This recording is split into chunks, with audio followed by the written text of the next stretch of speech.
국민평화의 윤정석 변호사입니다. 이번 동영상은 항소심에서 압수 절차 위법을 다툴 수 있는지 세 번째 시간입니다.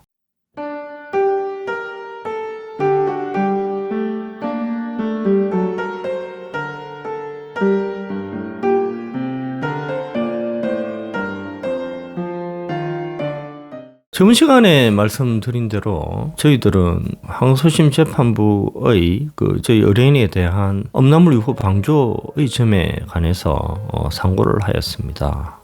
상고 이유는 크게 4가지 점에 있습니다. 전에 제가 이 사건에서 6번에 걸쳐서 압수수색이 있었다고 했지 않습니까? 그 중에 음란물 유포 방조에 대한 증거는 개발실이라는 곳에 대해서 압수를 하면서 획득이 됐거든요. 그런데 개발실에서 음란물 유포 방조에 관해서 압수수색을 한 전자 파일의 용량이 30기가였어요. 그런데 압수수색 시간이 3시간 반밖에 안 됐거든요. 30기가 용량의 전자정보를 압수를 함에 있어서 피압수자의 참여권이 보장된 상황에서 3시간 반 만에 압수가 가능할까요? 그거 불가능합니다. 이 부분에 대해서 저희가 항소심에서 주장을 했는데 항소심 재판부가 도저히 납득할 수 없는 주장을 하면서 압수 절차가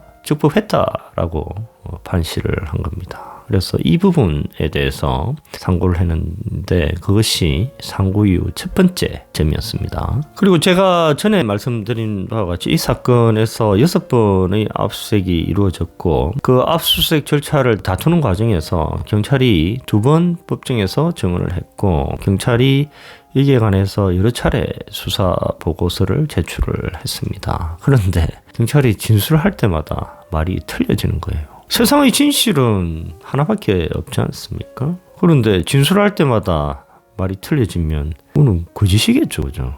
진실은 하나인데 말이 6가지다. 그건 거짓말이잖아요. 경찰이 그랬다라는 거죠.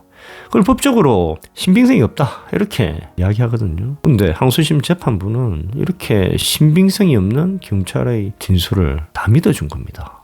근데 우리 의뢰인 및 우리 의뢰인 측 증인들의 진술은 아주 일관됐거든요. 그럼에도 불구하고 믿어주지 않았습니다. 이 점에 관한 것이 상고 이후 2번째 점이었습니다. 상고의 3번째 점은 형사소송법 266조의 3사에 관한 겁니다. 제가 여러 번 설명드린 바와 같이 검사가 피고인에 대한 유리한 증거를 가지고 있으면서 그것을 법원에 제출하는 경우가 있거든요. 그런 경우 피고인 측은 형사소송법 266조의 3에 의해서 검사가 가지고 있는 피고인에게 유리한 증거의 제출을 요청할 수가 있습니다. 그런데 이 사건 항소심에서 저희 법인은 이 사건 6번의 압수수색 절차에서 피압수자의 참여권이 보장되지 않았다라고 다투고 있었고 경찰이 압수한 압수물들이 압수영장이 범죄 사실과 관련되지 않은 것들이 많기 때문에 압수 절차가 위법하다 이렇게 다투고 있었거든요. 근데 검사는 자기 검찰청에 이 사건 6번의 압수 절차에서 압수된 모든 전자 정보를 보관하고 있었습니다. 그래서 검사가 검찰청에 보관하고 있는 이 사건 압수 절차에서 압수된 전자정보를 획득을 하면 이 사건에서 과연 피압수자의 참여권이 보장됐는지 그리고 경찰이 압수를 함에 있어서 압수영장의 범죄 사실에 관련된 것만 압수를 했는지 여부를 알 수가 있는 것이죠. 다시 말씀드리면 압수조서를 보면 압수수색의 시간을 알 수가 있어요. 당해 절차에서 압수된 전자정보의 양을 알 수가 있다면 과연 참여권이 보장됐는지 여부를 알 수가 있는 것이죠. 예를 들어서 압수수색 시간이 1시간 정도인데 당해 압수수색 절차에서 압수된 전자정보의 양이 10기가다. 그러면 참여권이 보장된 상태 하에서 압수가 됐을까요? 불가능하다는 것이죠. 그래서 압수수색 압수수색 시간을 알고 있는 상황에서 당의 압수 절차에서 압수된 전자정보의 양을 알 수 있으면 참여권이 보장됐는지 여부를 알 수가 있다라는 것이죠.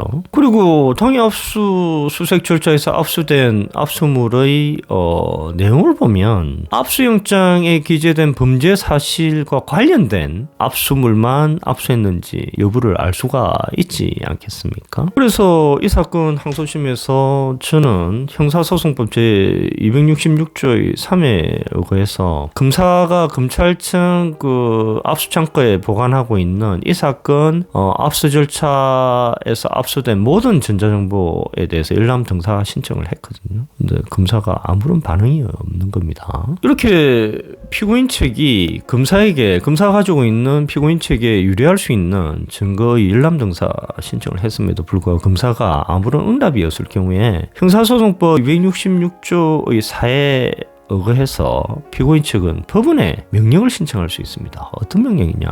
법원이 검사에게 명령을 내리는 거예요. 피고인 측에 검사 당신이 가지고 있는 피고인 측에 유리한 증거를 열람 등사해 주어라. 이렇게 명령할 것을 신청할 수 있습니다. 그리고 피고인 측이 이런 신청을 하면 법원이 이에 대해서 응당한 결정을 내릴 의무가 있는 거거든요. 사건에서도 법원에 그 명령을 신청을 했어요. 그럼에도 불구하고 법원은 항소심 선고시까지 아무런 결정도 내리지 않고 그냥 항소심 판결을 선고해 버린 겁니다. 이는 명백히 위협한 것이거든요. 근데 해방 이후 지금까지 형사소송법 266조의 3, 4에 관한 대법원 판례가 전혀 없습니다. 그래서 이 사건 상고 이유서에서 저희가 주장한 형사소송법 266조의 3, 4에 관한 상고 이유는 아주 유례없는 상고 이유가 될 것이고, 대법원이 이에 대해서 판단을 한다면 형사소송법 266조의 3, 4에 관한 최초의 판결이 될 수도 있습니다. 그리고 상고 이후 네 번째의 점은 음란물 동영상에 관한 겁니다. 항소심에서 유죄 판결난 음란물 유포 방조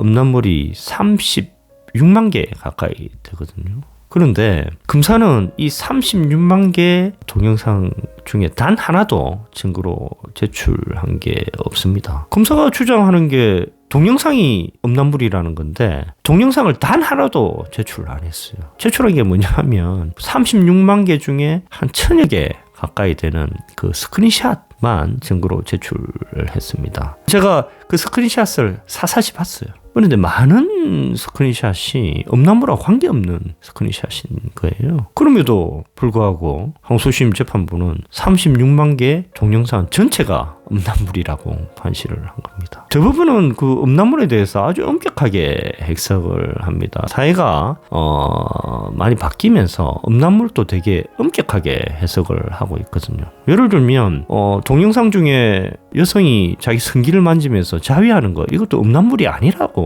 지금 판시를 하고 있거든요. 근데 항소심 재판부는 36만 개의 동영상 전체가 음란물인 거를 전제로 해서 저희 의뢰인에 대해서 음란물 유포 방조죄가 성립한다라고 판시를 하고 있거든요. 동영상이 한 개도 제출이 안 됐음에도 불구하고 이것은 위법하다라는 것이 상고 이후 네 번째 점이었습니다. 마지막으로 제가 이 사건을 수행하면서 판사에 대해서 느낀 세 가지 특이한 점에 관해서 설명을 드리겠습니다. 첫 번째는 제가 전에 설명드린 바와 같이 이 사건에서 저희들이 압수 절차의 적법성에 관해서 아주 치열하게 다투니까 경찰이 2번이나 증인으로 증언을 했습니다. 첫 번째 증언할 때인 것으로 보입니다. 제가 경찰관에게 이 사건 압수수색 당시에 피압수자들 모두에게 압수영장 원본을 제시하는지 여부를 아주 집요하게 질문을 했어요. 거의 질문한 지 한 2-3분이 지났을까? 경찰이 아주 수세에 몰리면서 거의 진실을 이야기할 때쯤이었어요. 근데 갑자기 고등법원 재판장이 끼어들면서 화를 내면서 소리를 치는 겁니다. 아니 도대체 압수영장의 원본을 피압수자 개개인에게 제시를 해야 된다는 그런 법리가 어디 있습니까? 이렇게 외치면서 증인신문을 제지를 하더라고요. 지금 경찰이 막 진실을 말하기 직전이었습니다. 그러면서 넘어가자고 하는 겁니다. 근데 압수수색 절차에서 피압수자가 여러 명일 때 피압수자 여러 명 모두에게 압수영장의 원본을 제시해야 된다라는 것은 그 유명한 모 도지사 판결에서 대법원이 판시한 거거든요. 유명한 모 도지사 판결은 대법원이 형상 불변론 을 파기를 하면서 압수수색 절차가 적법하지 않은 상황에서 압수된 압수물은 증거 능력이 없다 라고 판시한 그 전원합의체 그 사건에서 대법원이 뭐라고 했냐면 피압수자가 여러 명일 때는 피압수자 개개인에게 압수영장의 원본을 제시해야 되고 압수영장의 원본이 제시되지 않은 피압수자로부터 압수된 압수물은 증거 능력이 없다 이렇게 판시를 하고 있거든요. 이게 2008도 763 사건입니다. 근데 고등법원 재판장은 일반적으로 경력이 한 25년 이상 판사들이 대부분이시거든요. 그런데 고등법원 재판장이 이렇게 아주 획기적인 대부분의 그 판결을 모르고 있다라는 것이 참 이해가 안 됐습니다. 그리고 재판장이 그 판결을 모르고 있으면 변호인이 신문을 할 때 그걸 제지하지 말고 그냥 가만히 듣고 있으면 될 것인데 경찰이 진실을 이야기하는 그 순간에 개입을 해서 정의신문을 중단시키고 도대체 피압수자 개개인에게 압수영장 원본을 제시해야 된다는 법리가 어디 있습니까? 이렇게 외치고 그것이 정의신문 녹취록에 그대로 기재가 됐거든요. 참으로 이해가 가지 않습니다. 고등법원 재판장이 아주 기본적인 증거 능력에 대한 판례를 모르고 있다. 참으로 황당한 순간이었다라는 것이죠. 그리고 이 사건에서 제가 그 판사에 대해서 느낀 두 번째 점은 아까 여러 번 말씀드린 바와 같이 경찰이 두 번 증인신문을 했고 압수 절차에 관해서 수차에 걸쳐서 수사보고서를 제출을 했는데 과연 각 압수 절차에서 피압수자들에게 압수영장 원본을 제시를 했는지 그리고 참여권이 보장되었는지에 관해서 경찰의 진술이 할 때마다 틀렸다라는 거죠. 이거는 신빙성이 없는 거지 않습니까? 심지어 경찰의 이러한 진술은 경찰 스스로가 그 제출한 사진과도 부합하지 않는 진술이었거든요. 사진을 보면 피압수자 그 PC를 검색을 하는데 피압수자가 참여를 안 하고 있거든요. 그런데도 불구하고 경찰은 여러 번 진술을 번복을 하면서 결국 피압수자가 압수 절차에 참여했다 이렇게 증언 또는 수사보고에 기재를 했단 말입니다. 그럼에도 불구하고 법원은 이렇게 수차에 걸쳐서 번복되어 전혀 신빙성이 없는 경찰의 진술을 끝까지 믿어줬다라는 겁니다. 이에 반해서 피고인들 및 증인들의 진술은 아주 일관됐다 말입니다. 그런데 피고인들의 주장에 부합하는 객관적인 증거가 없다라는 단순한 하나의 이유만으로 수차례에 걸쳐서 진술이 번복되어서 신빙성이 전혀 없고 더군다나 그 진술이 객관적인 증거에도 부합하지 않는 그런 경찰의 진술을 끝까지 믿어줬다. 이게 참으로 이해가지 않는 판사의 행태였습니다. 이 사건에서 제가 판사에 대해서 느낀 세 번째 점은 형사소송법 266조의 3사에 관한 겁니다. 검사가 보관하고 있는 피고인에게 유리한 증거를 검사가 열람등사에 대해서 응하지 않고 결국 법원에 검사에게 열람등사 해주라 이렇게 명령해달라라고 신청하였음에도 불구하고 판사는 검사의 눈치를 보면서 항소심 판결 선고할 때까지 그 어떠한 응답도 하지 않았거든요. 피고인이 그 형사소송법에 보장된 신청권을 가지면 그리고 그 신청권에 의거해서 법원에 신청을 하면 법원은 결정으로서 그에 대해서 응답해야 될 의무가 있습니다. 그런데 이 사건 법원은 검사 눈치만 끝까지 보면서 이에 대해서 응답하지 않는 내지는 결정하지 않는 위법을 저질렀다라는 겁니다. 참으로 이해가지 않는 행태였다라는 것이죠. 2021년 1월에 한 여론조사 기관이 국민 1000명을 상대로 한 여론조사 결과를 제가 한번 읽어드리겠습니다. 이 여론조사에서 응답자의 66%가 사법부의 판결을 신뢰하지 않는다라고 답을 했고, 응답자의 86%가 판사에 따라 판결이 달라지고 일관성이 없다 이렇게